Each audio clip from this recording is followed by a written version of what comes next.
তিস্তায় প্রবল জলস্ফীতি, বন্ধ হয়ে গেল কালিম্পং দার্জিলিং সড়ক পথ। গত কয়েকদিন থেকে উত্তরবঙ্গ সহ দার্জিলিং ও সিকিমে ক্রমাগত বৃষ্টিপাত হয়ে চলেছে। বৃষ্টিপাতের ফলে উত্তরবঙ্গে বিভিন্ন নদীগুলি প্রবল জলস্ফীতি হয়েছে। গত রবিবার ধসের কারণে সিকিমে প্রচুর ক্ষয়ক্ষতি হয়েছে। 9টি বাড়ি ধসে গিয়েছে, মৃত্যু হয়েছে 3 জনের।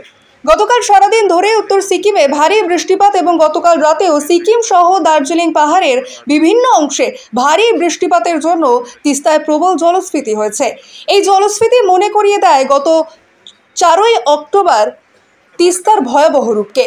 তিস্তা বাজারের কাছে কালিম্পং থেকে দার্জিলিং যাওয়ার রাস্তা বিপজ্জনক হয়ে যাওয়ায় কালিম্পং থেকে তিস্তা বাজার হয়ে দার্জিলিংয়ে যাওয়ার রাস্তা বন্ধ করে দিয়েছে প্রশাসন। তিস্তা বাজার গ্যালোখোলা সহ বিভিন্ন জায়গায় রাস্তার ওপর তিস্তার জল চলে এসেছে।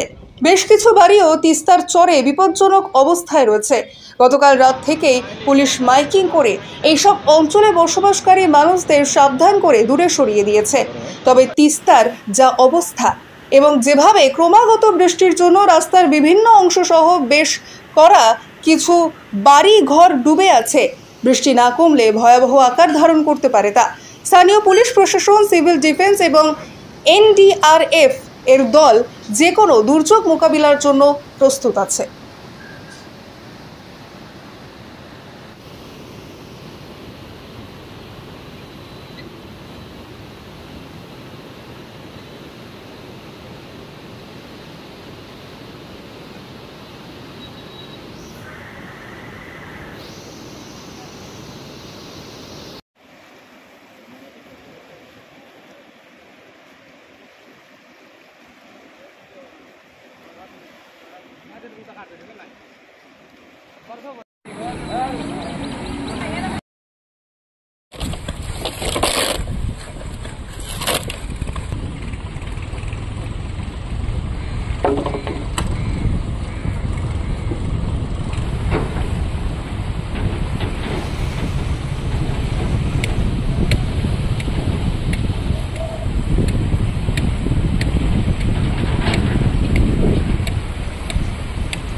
পাঁচ সাড়ে পাঁচ এটা যদি নর্মাল বাজেয়াপ্ত করা হয়েছে একটি ছোট 4 চাকার গাড়ি।